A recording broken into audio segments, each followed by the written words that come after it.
अमरावती जिल्ह्यातील संत गाडगेबाबा जन्मभूमीजवळ कापूस तळणी येथे स्वातंत्र्य सैनिकांच्या जिवंत आठवणी आजही वाचनालयाच्या माध्यमातून डोळ्यासमोर उभ्या आहेत.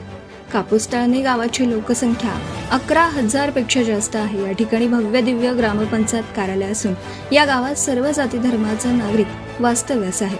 अल्पभूधारक, शेतकरी, मजूर वर्ग व नोकरदार वर्ग, व्यावसायिक, इतर पालकांच्या विद्यार्थ्यांना शिक्षणाची सोय, अभ्यासाची व्यवस्था घरी होत नसल्याने गावातील परिसरातील विद्यार्थ्यांना मार्गदर्शन, विद्यार्थी उच्च शिक्षित व्हावं याकरिता तत्कालीन स्वातंत्र्य सैनिक व काही गावातील कामगारांनी पुढाकार घेऊन या गावात वाचनालयाची निर्मिती केली होती. तेव्हापासून आतापर्यंत या वाचनालयातील अभ्यास करणारे अनेक विद्यार्थी शासकीय सेवेत दाखल झाले. आजही या वाचनालयात विद्यार्थी अभ्यासाला येतात, परंतु या वाचनालयाला भव्य इमारतीची गरज आहे असे मत वाचनालयाचे सेक्रेटरी श्री माणकर यांनी आमच्या संपादकांशी बोलताना सांगितले. इतिहासकालीन हे वाचनालय आजही विद्यार्थ्यांच्या विकासाचं केंद्रबिंदू दिसून येतं, परंतु शासनाची हवी तितकी आर्थिक मदत मिळत नसल्याने हुशार विद्यार्थी येथे अभ्यास करताना दिसून येत आहेत. अशा वाचनालयाचा जीर्णोद्धार करून भव्य दिव्य वाचनालय या ठिकाणी उभं राहावं अशी अपेक्षा सामान्य नागरिक व्यक्त करत आहेत. Maharashtra star news, one chief bureau Prem Anna Tayde, Anjangaon, Surji, Amravati. काही इथं विद्यार्थी आहेत की जे अभ्यासाला येतात. काय ताई तुझं नाव आहे आणि काय तुला इथला अनुभव आहे, काय सांगशील तू या लाभीच्या संदर्भात? माझं नाव समीक्षा माळकणे आहे. आता जेव्हा मी अमरावती इथे आली होती तर मला विचार पडला होता की बा घरी अभ्यास कसा करू म्हणून. तर मग इथल्या जे संचालक आहेत त्यांनी म्हटलं होतं पहिले इथे मुलींची लायब्ररी नव्हती आणि अख्ख्या गावात मुलींची लायब्ररी नाही आहे, पण यांनी असं करून दिलं की बा म्हणजे मुलींनाही अभ्यास करायला भेटला पाहिजे म्हणून यांनी लायब्ररी सुरू करून दिली. पण आता मुलींची संख्या एवढी वाढली आहे की लायब्ररीत बसायला म्हणजे जागा नाही सापडत. तर म्हणजे आम्हाला जागेसाठीच हे करायचं होतं की बा आम्हाला जागा वाढून पाहिजे म्हणून. आणि बाकी सगळे पुस्तकं वगैरे सगळं आम्हाला लायब्ररी करून मिळूनच जाते.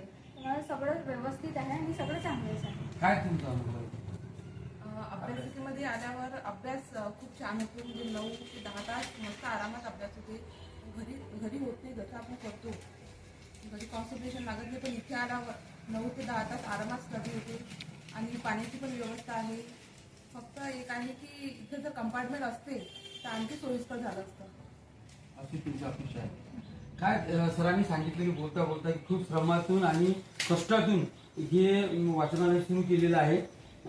या ठिकाणी बरेच लोक इथं नोकरी सुद्धा लागलेली आहे आणि सर्व जाती धर्माचे लोक येतात. याबद्दल काय सांगणार आहे आपण? ही लायब्ररी जी म्हणजे एका ग्रुपने केलेली आहे, सगळ्या समाजातले होते. आता मी पण म्हणजे माझे आबाजी पण होते, बहिणी हे स्वातंत्र्य सैनिक होते. तर चांगलं वाटतं की बा असं धर्माचं वेगळेपणा नाही, एकत्र येऊन साहेबांनी तयार केली ही लायब्ररी आणि चालू आहे सगळं.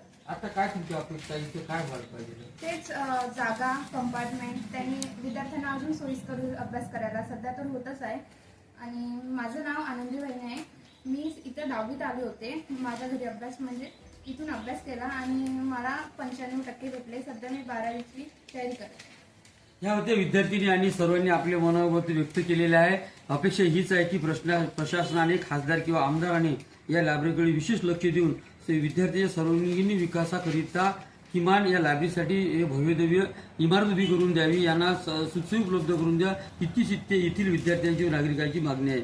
महाराष्ट्र स्टार न्यूज 1 साठी प्रतिनिधी प्रेमदास तायडे, अमरावती.